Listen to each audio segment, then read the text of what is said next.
Bonsoir, merci d'être avec nous pour ce nouveau numéro de votre émission Transfrontalière. Nous évoquons ensemble le sport, un domaine pas évident à partager entre Suisse et France car les championnats sont différents et pourtant quelques synergies existent. On en discute avec nos trois invités. Et puis comme d'habitude, nous vous parlerons d'un chantier à réaliser dans le Grand Genève, cette fois une voie de mobilité douce sur la rive droite et ce pour compléter la voie verte allant d'Annemasse à Saint-Genis-Pouilly. Tout ça, c'est juste après l'actualité transfrontalière du mois. Les laiteries réunies ont vu leur chiffre d'affaires grimper de 3,4% en 2022. L'entreprise genevoise de production de produits laitiers est un symbole du Grand Genève, car le lait est collecté dans les cantons de Genève et Vaud, mais aussi dans les départements de la Haute-Savoie et de l'Ain, dans la zone franche. La sécheresse de l'été dernier a toutefois eu un impact sur la production du lait, en baisse de 3,7%, soit 40 900 tonnes en moins. Le groupement transfrontalier européen, le GTE, a une nouvelle tête. Françoise Doucet a été élue lors de l'Assemblée générale. Elle est la première femme à occuper ce poste. Elle succède à Michel Chara, qui avait mené le GTE durant 25 ans. Le groupement compte 24 000 adhérents frontaliers. Un aigle haut-savoyard retrouvé mort en Allemagne. Le pigargue avait été relâché l'an dernier par les aigles du Léman dans le cadre de la réintroduction de cet oiseau. L'aigle a été abattu par balle et mutilé. Nommé Sier, il portait une balise GPS. Il était né il y a 1 an en France voisine. Les 3 autres aigles vont bien. La Suisse a été choisie pour organiser l'Euro de foot féminin en 2025. Au détriment des candidatures françaises et polonaises. Les matchs se dérouleront dans 8 villes, dont Genève. L'événement intervient 17 ans après l'organisation de l'Euro masculin, co-mené avec l'Autriche à l'époque. Nous évoquons ensemble le sport dans notre région avec nos 3 invités. Sabrina El Yacoubi, présidente du rugby club Cerne-Mérin Saint-Genis. Leonardo Gianni, vice-président de la Fédération genevoise de e-sport. Et Jean-Noël De Giuli, président de l'Association genevoise des sports. Bonsoir à tous les 3. Bonsoir. Jean-Noël De Giuli. Quand on pense sport et transfrontalier, sport et frontières, c'est pas forcément quelque chose qui est compatible dès le départ. Alors oui, c'est compatible. Les problématiques sont effectivement, vous l'avez évoqué, le problème des championnats qui sont des championnats séparés, généralement, championnat suisse, championnat de France. Et ça pose des problèmes, en tout cas pour tout ce qui est sport d'équipe. Sabrina El Yacoubi, vous, votre club, c'est l'un des seuls à être franco-suisse, puisqu'il est à cheval entre Mérin, Saint-Genis, le Cerne. Oui. Comment est-ce que ça s'est créé et sur quelle idée ? Alors, le club actuel, en fait, c'est la fusion de 3 clubs, anciens clubs. Donc, le premier, c'est le club du Cerne, qui a été fondé dans les années 60. Donc, il s'est rallié avec le club de Saint-Genis, qui, pareil, dans les années 80, s'est créé. Et l'école de Mérin, l'école de rugby de Mérin, pareil, qui, dans les années 90, s'est créée. Et donc, la fusion, elle a été faite en 2003. Voilà, donc le club d'aujourd'hui, c'est la fusion des 3 clubs. Bon, ça a évolué depuis, mais... Donc un club transfrontalier, comment ça se passe très concrètement ? Vous jouez en France, vous jouez en Suisse. D'où viennent vos joueurs, vos joueuses ? Alors, les joueurs et joueuses, ils viennent France et Suisse, mais aussi à l'international, grâce au CERN. Ça nous aide pas mal à recruter des joueurs internationaux. On joue en championnat suisse. Voilà, donc on ne peut pas avoir 2 licences. On aimerait être dans le championnat français, mais ce n'est pas possible. Donc ouais, pour l'instant, on est en tout cas dans le championnat suisse. Voilà. Leonardo Gianni, vous êtes dans une activité qui a encore un peu peut-être du mal à percer dans le sport, puisque vous êtes dans la fédération de e-sport, donc le sport en gros du jeu vidéo, si on veut faire un peu simple. Vous, votre idée, c'est vraiment d'avoir une fédération Grand Genève. Quand on va sur votre site, c'est assez clairement énoncé.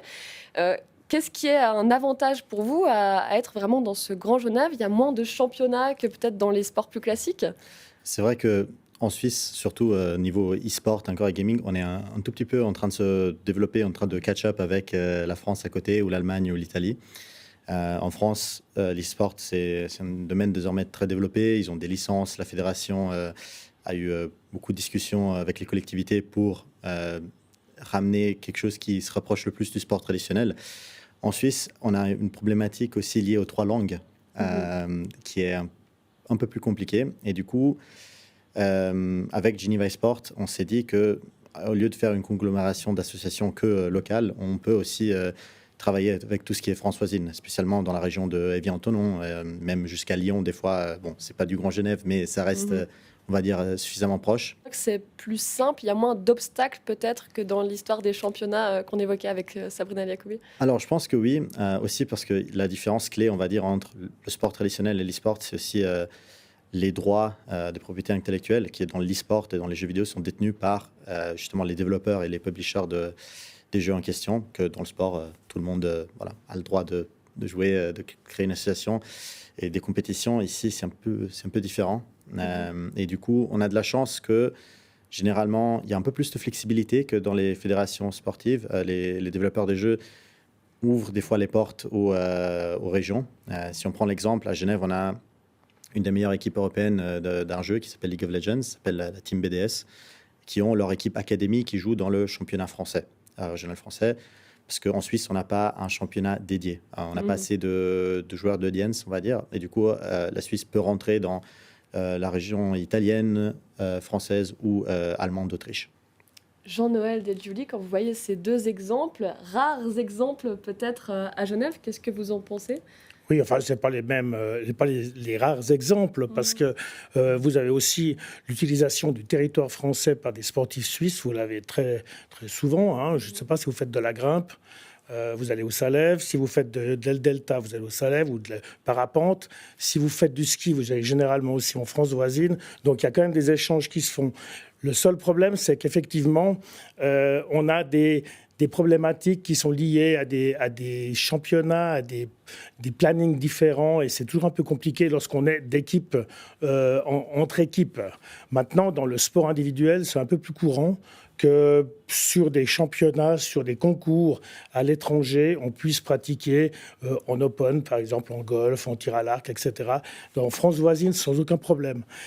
Ça, c'est quelque chose qui est très important au niveau du sport, d'autant plus qu'il faut savoir qu'on en parle là, puisque vous êtes en championnat suisse, vous, en rugby. On a énormément de Français ou de voisins français qui sont dans les clubs suisses.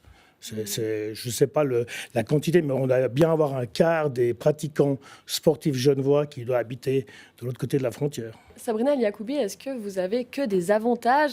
Il y a aussi des inconvénients peut-être à avoir ce côté transfrontalier. Est-ce que finalement ça marche au quotidien ? Alors oui, on a beaucoup d'avantages parce que du coup on a deux infrastructures. On a un terrain en France, à Saint-Genis, et un à Meyrin. Donc ça, c'est un avantage exceptionnel. Donc il y a des équipes qui s'entraînent de chaque côté. On se répartit les entraînements Saint-Genis, Meyrin, pareil pour les matchs.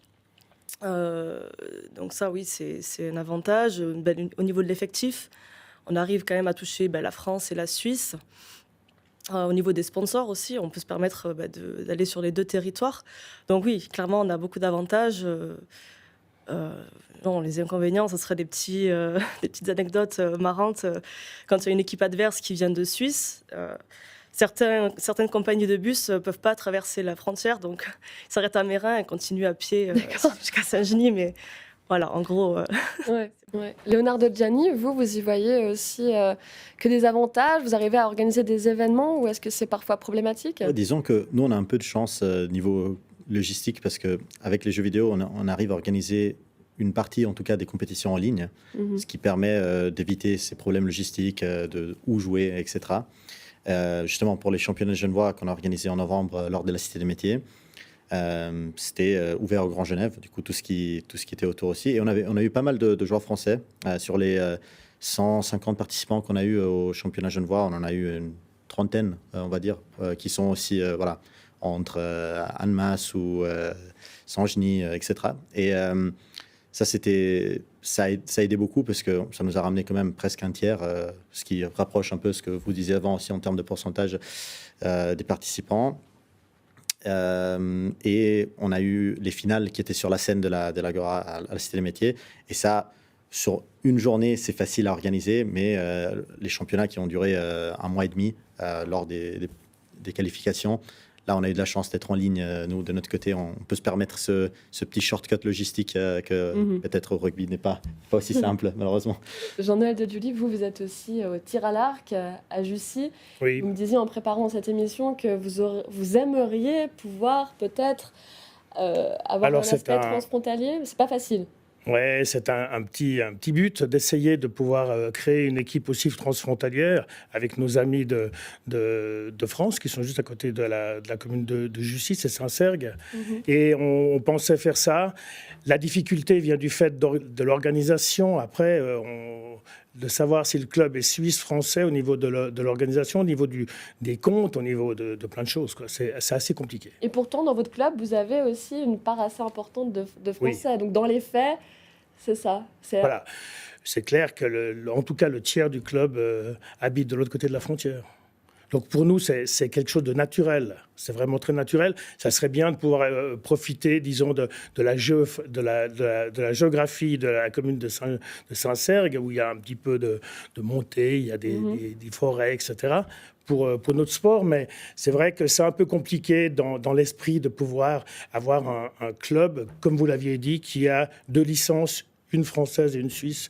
Je ne suis même pas sûr que ce soit possible. Ouais, vous seriez pour davantage de collaboration, on pense aux joueurs, mais peut-être aussi aux arbitres, parce qu'il y a aussi on est unis par les mêmes règles finalement. Oui, on habite un canton qui est entouré complètement par la France. Ça serait assez logique qu'on puisse de temps en temps se confronter à eux, même en championnat, avec un championnat régional dans différents sports. Ça se fait un petit peu, mais en tout cas pas pour les... À part le rugby, et le rugby du Servette, l'équipe phare du Servette, qui, elle, joue en championnat de France, par contre. Un petit mot, Sabrina Liakoubi, sur votre actualité. Qu'est-ce qui vous attend dans les prochaines semaines ? Eh bien, les derniers matchs vont se jouer là les 2 prochains week-ends pour les 2 équipes seniors.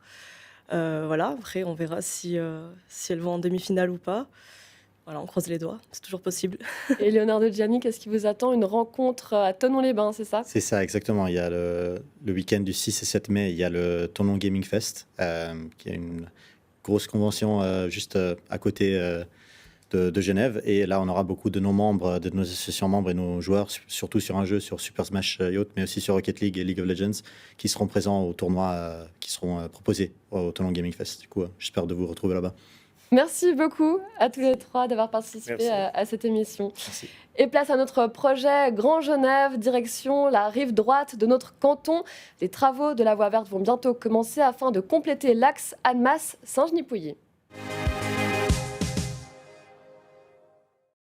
Alors ce qu'on a sous les yeux, c'est le plan de situation de cette voie verte sur lequel on voit son tracé.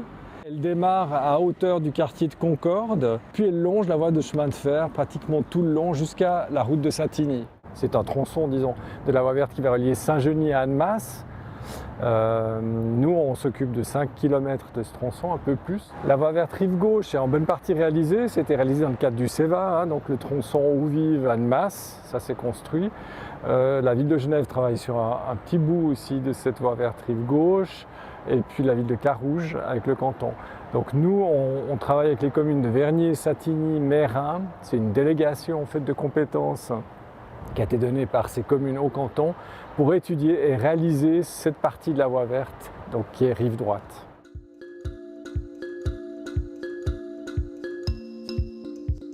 L'idée, c'est de faciliter ce qu'on appelle, nous, le report modal, c'est-à-dire de nous inciter à prendre le vélo ou à marcher plutôt que la voiture. Donc, pour ça, il faut des infrastructures qui soient attractives, qui soient agréables, qui soient sûres. Donc, c'est vraiment un espace public qualitatif avec des arbres, des bancs, une fontaine, des espaces de séjour, etc. En plus d'un espace dans lequel on roule et on se déplace.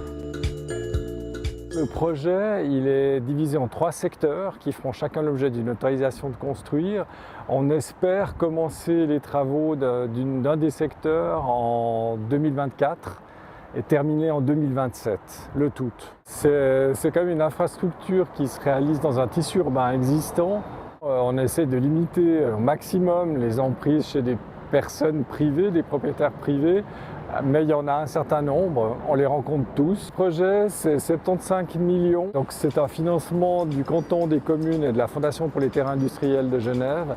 Il y a aussi une participation de la Confédération dans le cadre du projet d'agglomération qui est de 12 millions, valeur 2005. Et c'est la fin de cette émission. Merci de nous avoir suivis. Très belle soirée sur les Monts Bleus. À très vite.